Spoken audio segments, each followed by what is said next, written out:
ছাড়াই তখন আমরা বরিশাল যাওয়ার পথে গেছি, তারপরে আমাদের লোক মারা গেছে। তার দিকে সাপে কাটে, সে নিজেই সবাই জানাইছে এবং মেডিকেলে চলে যায়। আমরা পরক্ষণিক সাথে সাথে আমরা মেডিকেলে যাই। যাওয়ার পরে ওখানে তারা পরীক্ষা করছে খুব বিষধর সাপ, সেটা ঠিক আছে, আমরা বিষ প্রমাণ পাইছি, কিন্তু ওনারা কোনো ভ্যাকসিন দিতে রাজি হইতেছে না। এখন ভ্যাকসিন নাকি পায় না, না আছে স্টোরে তালা মারা, কী করতেছে, অনেক গুড়াগুড়ি করতেছে, কিন্তু ভ্যাকসিন দিতেছে না। শেষ পর্যন্ত অনেকক্ষণ পরে বললো যে ভ্যাকসিন তো এখন এই মুহূর্তে দেওয়া আমাদের কাছে রিস্ক হয়ে যায়, আপনারা বরিশাল নিলে ভালো হয়, দেখেন বরিশাল নেবেন কিনা। তখন আমরা বরিশাল নেওয়া, তখন 1-1.5 ঘন্টা প্রায় শেষ, 1 ঘন্টার ওভার। তখন আমরা বরিশাল নেওয়ার সিদ্ধান্ত নেই, অ্যাম্বুলেন্স ফোন দেই, আমরা ওই যে বাঙ্গা ব্রিজের কারণে হুন্ডাই করে নিয়ে এসে অ্যাম্বুলেন্সে উঠাবো। এই মুহূর্তে আবার ফোন দিয়েছে যে ভাই ভ্যাকসিন পাওয়া গেছে, ভ্যাকসিন তো আমাদের লকারে তালা মারা ছিল, পাইছে দেয়, এখন ভ্যাকসিন পাওয়া গেছে, আপনারা একটু রুগীটা নিয়ে আসেন, আমরা ভ্যাকসিন দিয়ে দিই, তারপর বরিশাল নিলে নিয়ে। আমরা আবার সাথে সাথে মেডিকেলে নিয়ে গেছি।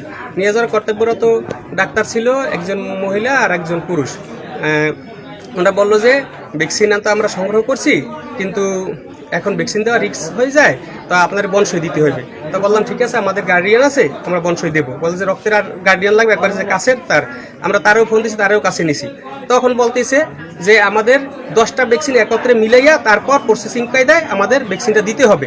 এখন আমাদের কাছে ভ্যাকসিন আছে 8টা, এখন আমরা আর 2টা ভ্যাকসিন ছাড়া আমরা কোনোভাবে কালেক্ট করতে পারতেছি না। আমরা আবার একটা লোকের ফোন দিতেছে, ফোন নাকি রিসিভ করতেছে না, স্টোরে তার কাছে লকারে ভ্যাকসিন আছে, কিন্তু স্টোরে তালা মারা। এখন ভ্যাকসিন না দিতে মানে ওরা সংগ্রহ করতে না পারে, আবার ওখানে প্রায় আধা ঘন্টার মতো আমাদের গেছে। তারপর আবার বলতেছে তাইলে ভ্যাকসিন তো এখানে পাওয়া যাইতেছে না ভাই, আপনারা বরিশালই নিয়ে যান। ঘটনা হচ্ছে 7টা, ঠিক আছে। এরকম করে আমরা 2 ঘন্টা আমাদের এই আমুয়া হাসপাতালেই চলে গেছে।